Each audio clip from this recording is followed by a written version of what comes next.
Dans ce cours, nous allons détailler plus l'immunité innée et les barrières de l'organisme en lien avec le cours précédent. Attention, nous n'allons pas pouvoir tout détailler et par exemple l'inflammation fera l'objet de cours par mes collègues et le complément ne sera vu que dans le cours de l'année prochaine. Donc il faudra bien penser à faire un bilan de tout ça pour avoir une bonne compréhension. Donc, nous avons vu que l'immunité innée est constituée d'un ensemble de barrières immunes permanentes ou inductibles. Elles vont servir à limiter la colonisation des surfaces et l'invasion des tissus par les micro-organismes, par les parasites et les champignons. Certains microbes sont très sensibles déjà à ces mécanismes. Par exemple, le lysozyme est une enzyme destructrice de la paroi Gram+, qui va beaucoup limiter ce type de bactéries. Elles ont aussi des rôles vis-à-vis de tous les corps étrangers qui sont un peu grands, comme des particules de poussière, des échardes, etc., pour éliminer à partir de la peau et des muqueuses. Donc les barrières permanentes sont indispensables. Un organisme qui présente une altération, par exemple parce que l'air est de mauvaise qualité, chargé d'ammoniac ou de poussière, aura forcément des infections respiratoires parce que son épithélium sera altéré. Donc c'est très important de conseiller sur un bon maintien, un bon état de ces barrières permanentes. Alors le premier de ces mécanismes, c'est le renouvellement constant, régulier de la peau et des muqueuses, et ce qui font que les épithéliums sont toujours de bonne qualité et produisent des mucus, des substances antimicrobiennes de façon régulière. Des caractéristiques tissulaires aussi, propres à chaque tissu, ont plutôt un effet défavorable sur les bactéries, par exemple en régulant le taux de fer disponible ou en régulant le pH. Enfin, les flux sont très importants. Les flux aériens et les flux liquides, la rythmicité de l'activité va faire que les bactéries seront éliminées en même temps que le bol alimentaire. Les microbes qui ont tendance à remonter le long des voies urogénitales seront chassés par le flux urinaire. Donc ça, ce sont des mécanismes physiques, des mécanismes chimiques constants. Il y a aussi dans de nombreux tissus une activité de base de cellules phagocytes qui vont débarrasser le tissu de tous les micro-organismes, de toutes les particules. C'est ce qu'on appelle la voirie. Et enfin, ne pas négliger l'effet de la flore commensale normale de l'individu. On va voir ces différents points. Par exemple, pour la flore commensale, on sait bien qu'on peut distinguer des tissus comme la peau et une bonne partie des muqueuses qui sont septiques, c'est-à-dire qu'on y trouve normalement un grand nombre de bactéries et de protozoaires commensaux. Et au contraire, des tissus profonds, il n'est pas normal de trouver des germes en grande quantité dans les vaisseaux sanguins ou dans le cœur. Donc il y a bien des mécanismes qui régulent, à la fois parce que ces bactéries n'ont pas spécialement envie d'aller dans le cœur, elles préfèrent, si on peut dire de façon simpliste, l'intestin, et puis aussi parce que ces barrières physico-chimiques sont là pour ça. Donc il va y avoir une flore commensale qui joue un rôle très important au niveau de chaque épithélium et au niveau de la digestion, mais il joue aussi un rôle dans la régulation des infections, puisqu'on a ce qu'on appelle de l'écologie microbienne, des mécanismes de compétition qui font qu'à partir du moment où il y a une flore bien vigoureuse installée, elle n'a pas du tout envie de se laisser envahir par un nouveau constituant qui serait un pathogène. Enfin, le fait que le système immunitaire soit exposé en permanence à ces stimulus d'origine commensale, par exemple à des antigènes provenant des microbes commensaux, va éduquer le système immunitaire, ce qui fait qu'il sera plus apte à réagir par la suite à des microbes de même famille. Donc ça, c'est très important. On s'aperçoit que toute dégradation de la flore ou une absence de flore est très néfaste à la mise en place de l'immunité.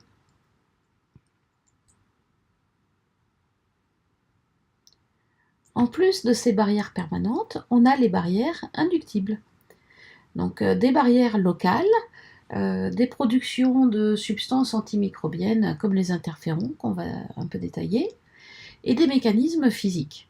Par exemple, l'éternuement, la toux, les pleurs, le ptyalisme, qui est l'hypersalivation, les vomissements, les diarrhées, sont tout un tas de mécanismes de défense qui sont liés à des stimulus nerveux et sécrétoires qui vont avoir pour effet d'évacuer l'agent agresseur.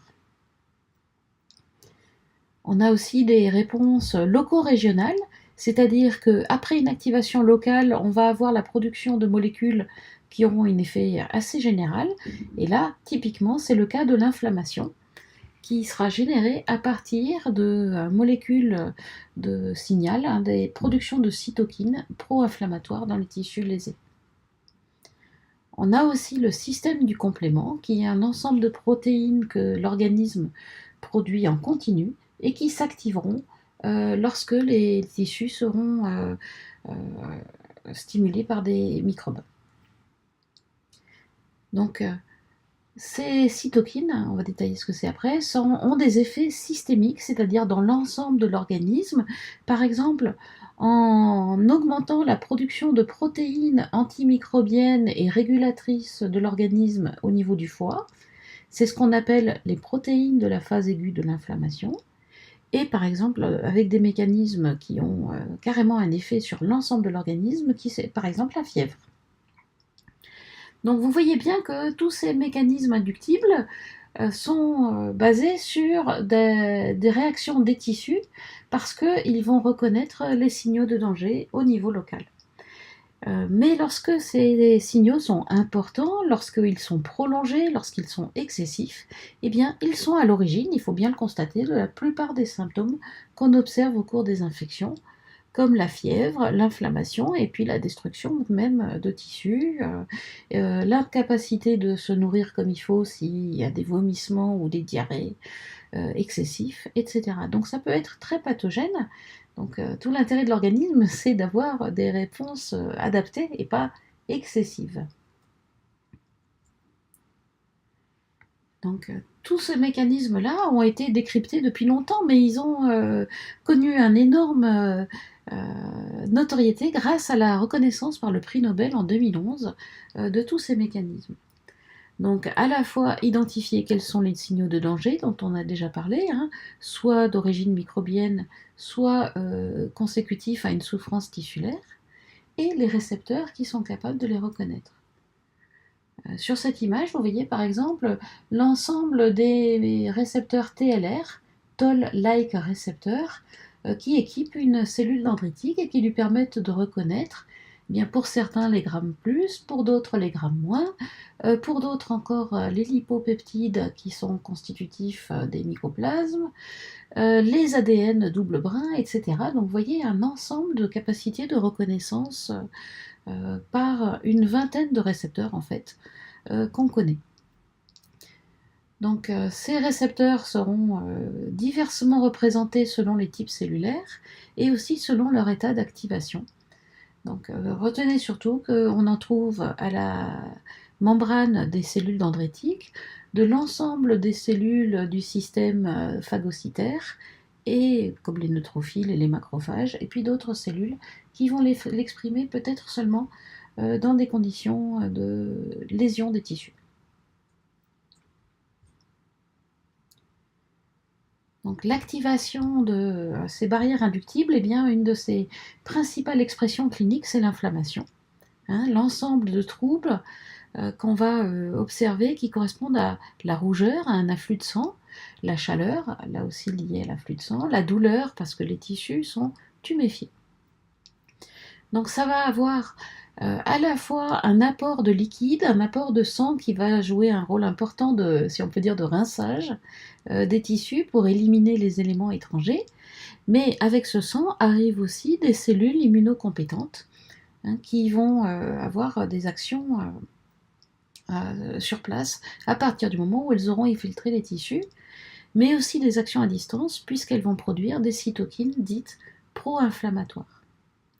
Donc vous voyez bien qu'une inflammation modérée, ça va être utile en mettant en place une réponse immune, mais que si elle est prolongée ou excessive, eh bien, elle devient très néfaste puisqu'elle perturbe le bon fonctionnement des organes. On peut avoir de l'œdème, par exemple, on peut avoir des infiltrations de cellules qui, par exemple, empêchent complètement le fonctionnement respiratoire. Et ce qui est aussi un problème, c'est que parfois, cela se résout mal. Et cela va donner des séquelles, hein, c'est-à-dire des lésions à long terme, par exemple la fibrose. Donc ça, c'est vraiment important de bien comprendre les différents types d'inflammation et d'adapter le traitement en fonction de ça. Donc pas grand-chose de plus à dire, c'était surtout pour indiquer que les différentes cytokines qui vont être produites, hein, pro-inflammatoires, des enzymes, etc. Donc ces médiateurs, un grand nombre de médiateurs qu'on peut détecter même lorsque l'inflammation est importante, on peut même suivre ça au niveau du sang, hein, en faisant l'électrophorèse des protéines plasmatiques ou des techniques plus sophistiquées pour doser chacune d'entre elles. Donc on a les protéines de la phase aiguë de l'inflammation. C'est une vingtaine de protéines différentes qui sont produites par le foie sous l'action des cytokines pro-inflammatoires. Alors certaines sont augmentées, mais attention, il en existe aussi dont la production est diminuée, c'est lors d'une inflammation. Donc avec des effets antimicrobiens, par exemple en activant la phagocytose, en améliorant la reconnaissance des cibles parce que ça se fixe sur les microbes, en modifiant le système vasculaire pour augmenter la perméabilité des vaisseaux, le passage de substances, et puis aussi des effets sur la coagulation. Et enfin, il y a un système d'autorégulation puisque ces molécules vont réagir pour soit augmenter encore plus l'inflammation ou au contraire la réduire, donc revenir à l'état normal. Autre médiateur très important, les prostaglandines et les leucotriènes, qui sont produites par les cellules en souffrance.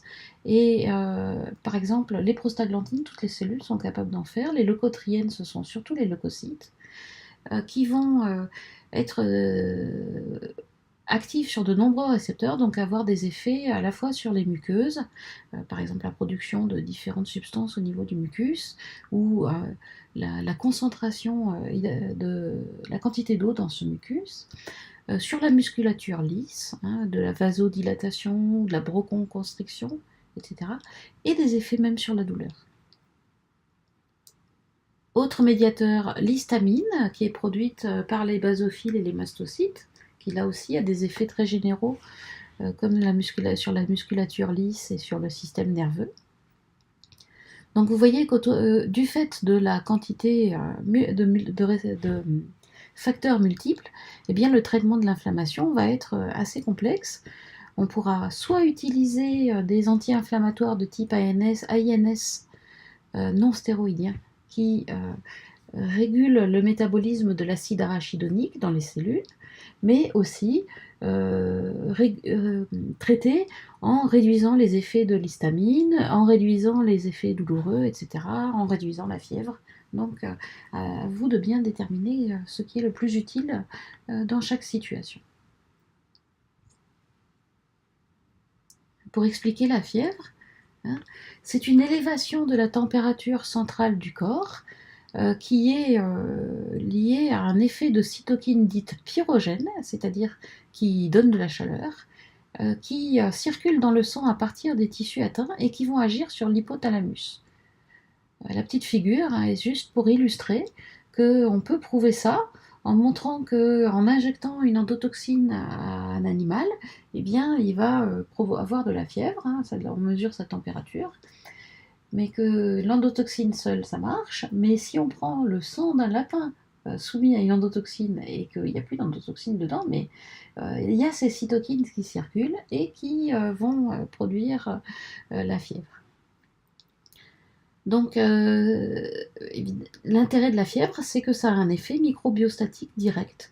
Parce que en réduisant l'activité cellulaire, en réduisant le métabolisme, eh bien, les bactéries et les virus trouvent moins de terrain pour envahir et se multiplier. Il n'y a pas que l'augmentation de température dans la fièvre, hein, il y a aussi des troubles neurovégétatifs et des troubles du comportement avec par exemple l'apathie. Hein. Donc vous voyez bien que la fièvre peut avoir un effet bénéfique anti-infectieux, mais lorsqu'elle est élevée ou prolongée, elle peut être carrément nocive pour l'organisme, et à vous là aussi d'identifier quels sont les meilleurs traitements adaptés.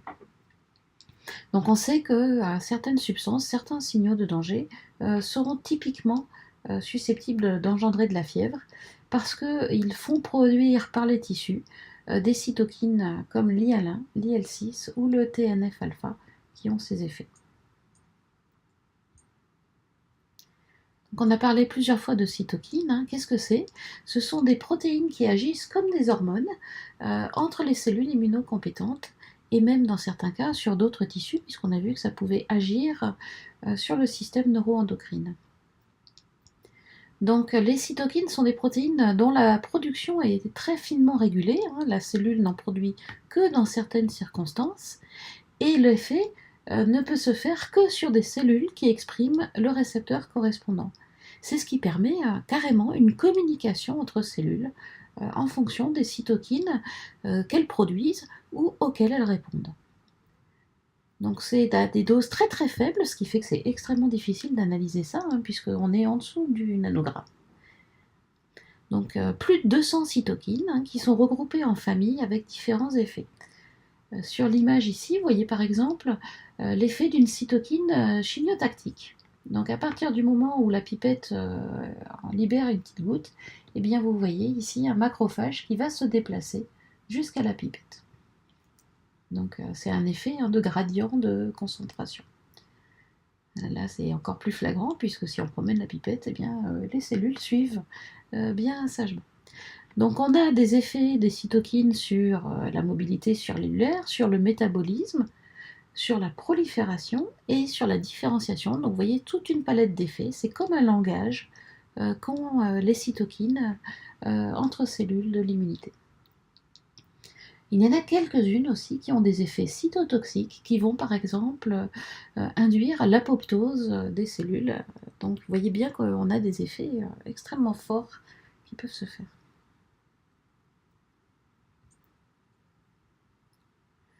On a parlé plusieurs fois de phagocytose. Alors qu'est-ce que c'est la phagocytose? La petite vidéo ici vous montre que c'est extrêmement impressionnant. Un macrophage ici qui s'enroule complètement autour de ses cibles, en l'occurrence des levures, et qui va finir par les digérer. Donc les cellules capables de phagocyter sont assez nombreuses. On va dire que d'un côté, il y a surtout les neutrophiles qui s'intéressent aux bactéries, et d'autre part, les cellules qu'on appelle le groupe des phagocytes mononucléés, par exemple monocytes, macrophages, etc., qui ont, eux, une panoplie assez large, puisqu'ils sont capables de phagocyter depuis des bactéries jusqu'à des petites cellules. Donc c'est un mécanisme très pratique pour dégrader tous ces agents indésirables et faire la voirie pour, par exemple, se débarrasser de cellules mortes ou de débris cellulaires. Attention quand même que beaucoup de micro-organismes ont inventé des parades en ne se laissant pas phagocyter ou en détruisant les cellules phagocytaires. Donc vous voyez que la phagocytose ne gagne pas à tous les coups. Donc, par exemple, le pus correspond à des bactéries qui sont capables de détruire les phagocytes grâce à ce qu'on appelle des leucotoxines. Donc, non seulement la phagocytose ne marchera pas, mais on aura cette production d'une substance qui est un agglomérat de débris cellulaires et de débris microbiens. La capsule aussi est un élément qui protège les bactéries de la phagocytose.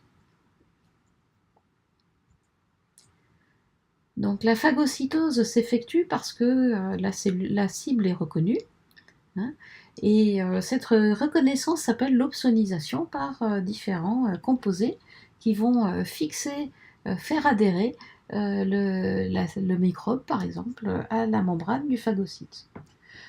Ce microbe sera internalisé dans une vacuole de phagocytose sur lesquelles vont fusionner des lysosomes. Ces lysosomes contiennent des composés toxiques. Le mécanisme d'explosion respiratoire est le système qui fait produire beaucoup plus de composés oxydants et qui rend donc la phagocytose plus efficace. Donc ça va aboutir à la destruction de la cible qui finira par être complètement inerte, et la cellule pourra traiter les déchets de façon plus ou moins efficace.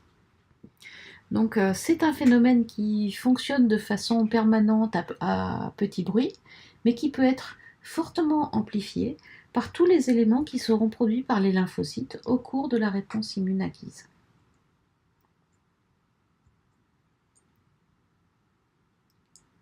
Dans cette liste des mécanismes de l'immunité innée, il faut ajouter les interférons.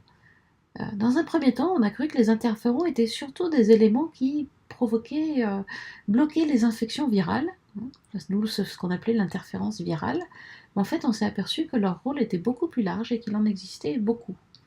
Donc c'est un groupe hétérogène de cytokines qui, au final, ont un rôle dans le contrôle de l'activité cellulaire, et donc, de façon indirecte, ils bloquent l'effet des virus, puisque les virus ne sont plus capables de se multiplier dans ces cellules qui ont un métabolisme modifié sous l'influence des interférons. Donc ce qui est très intéressant, c'est que n'importe quelle cellule soumise à un signal de danger peut produire un certain nombre d'interférons, et que ces interférons vont elles-mêmes la protéger, mais qui vont aussi être libérés à l'extérieur, ce qui fait que les cellules adjacentes dans le tissu, qui ont des récepteurs pour les interférons, vont elles aussi être protégées, par exemple, contre l'infection virale.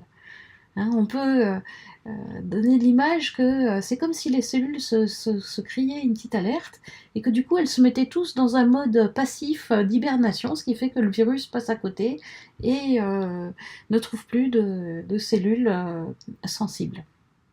Alors évidemment, les cellules ne peuvent pas fonctionner comme ça à long terme, puisqu'elles ne sont pas dans leur métabolisme normal. Donc c'est quelque chose qui est très fugace, les cellules vont de nouveau rapidement revenir à leur métabolisme normal, jusqu'à ce qu'elles produisent à nouveau de l'interféron. Donc c'est typiquement un mécanisme qui arrive tôt dans les défenses non spécifiques, dès le premier jour, dans les premières heures et ça permet de limiter, de ralentir l'infection, ce qui fait que ça laissera le temps aux autres mécanismes de défense de se mettre en place, et donc de lutter de façon définitive contre l'infection. Donc, je vous l'ai dit, il y a une bonne vingtaine d'interférons différents, et pour simplifier, sur ce tableau, vous voyez qu'on va distinguer d'une part ceux qu'on appelle de type 1, l'interféron alpha et l'interféron bêta, sont ceux effectivement qui ont une action antimicrobienne directe au niveau des tissus. L'interféron de type 2 est essentiellement ce qu'on appelle l'interféron gamma, qui lui n'a pas grand chose à voir parce qu'il correspond uniquement à une cytokine produite par les lymphocytes T en réponse à l'antigène. Et enfin, il en existe d'autres, comme l'interféron tau ou l'interféron oméga, qui interviennent dans le métabolisme des tissus en croissance, et par exemple, ils ont un effet très important au cours de la reproduction. Donc retenez là que les principaux interférons qui sont produits, qui ont des effets dans l'immunité innée, sont les interférons alpha et bêta au niveau des tissus.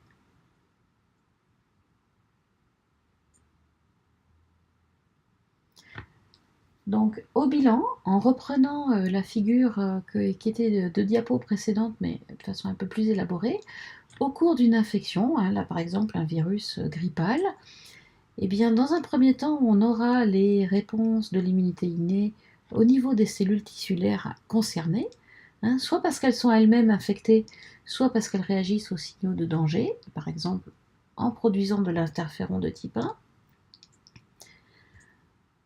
Ensuite, les phagocytes, les autres cellules myéloïdes des tissus vont elles aussi réagir et donc faire de la phagocytose et produire des cytokines qui peuvent intervenir pour produire de la fièvre ou de l'inflammation, donc la réaction systémique.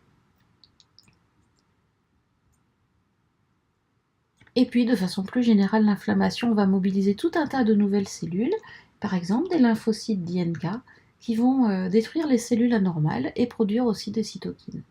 Donc tout ça, c'est la phase innée qui intervient dans les premiers jours de l'infection, très rapidement, dès le premier jour, et qui va se résorber assez rapidement une fois que l'infection sera guérie. Et dans un deuxième temps, on aura la phase adaptative qui s'appuie sur les lymphocytes T et B et la production d'anticorps, et qui va finir de réguler ou de stimuler ou au contraire de calmer le jeu au niveau des cellules dans les tissus. Voilà, donc vous voyez que, pour finir, il y avait un lien entre l'immunité innée et acquise, et que du coup, ce qui est très important, c'est que l'organisme soit capable de faire la distinction des événements qui sont physiologiques et des événements qui sont agresseurs. Donc vous voyez que les TLR sont très impliqués, mais que les lymphocytes agissent aussi. Donc comment faire la part des choses? Eh bien, c'est sur ce concept de soi et non soi. Le soi physiologique, c'est un tissu sain dans lequel les lymphocytes ne réagissent pas, même s'ils rencontrent des antigènes qui appartiennent à nos propres tissus. Si y a un élément agresseur, un microbe qui provoque une inflammation, eh bien il va y avoir une réponse à la fois à cause des signaux de danger et à cause des antigènes reconnus sur les microbes. Donc là, les lymphocytes auront leur pleine activité. Et entre les deux, on peut avoir des phénomènes dans lesquels le microbe va être, si on peut dire, pas très agressif. Donc il n'y aura pas de signaux accessoires, même s'il y a des antigènes microbiens reconnus par les lymphocytes. Donc on aura une réaction lymphocytaire modérée, ce qui permettra d'avoir un équilibre entre la réaction du tissu et le microbe.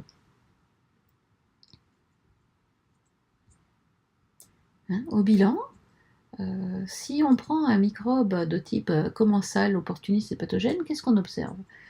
Eh bien, dans le cas de la flore commensale, l'immunité innée, même les barrières permanentes, suffisent.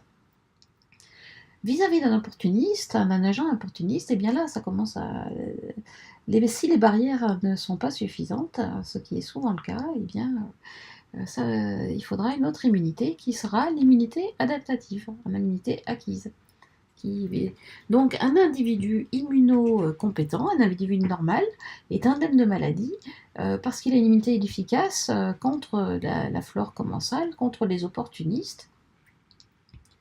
Contre les pathogènes, ça peut être des fois avec un certain temps, un laps de temps avant qu'elle se déclenche et qu'elle soit efficace. Donc on aura une maladie, puis une guérison. Mais ce qui est intéressant, c'est qu'il y aura ensuite la protection contre les infections ultérieures. Et donc on aboutit à ces situations de portage dans lesquelles un individu normal peut cohabiter avec des agents opportunistes et pathogènes parce que son immunité à la fois innée et acquise procure des barrières suffisantes. Donc vous voyez l'intérêt de bien comprendre en quoi les défenses peuvent être adaptées ou au contraire impliquées dans les symptômes selon qu'elles sont suffisantes ou insuffisantes, voire néfastes parce que excessives. Donc, qu'est-ce qui explique qu'un pathogène devienne un pathogène? En fait, tout dépend des facteurs de virulence qui vont activer ces différents systèmes en réponse.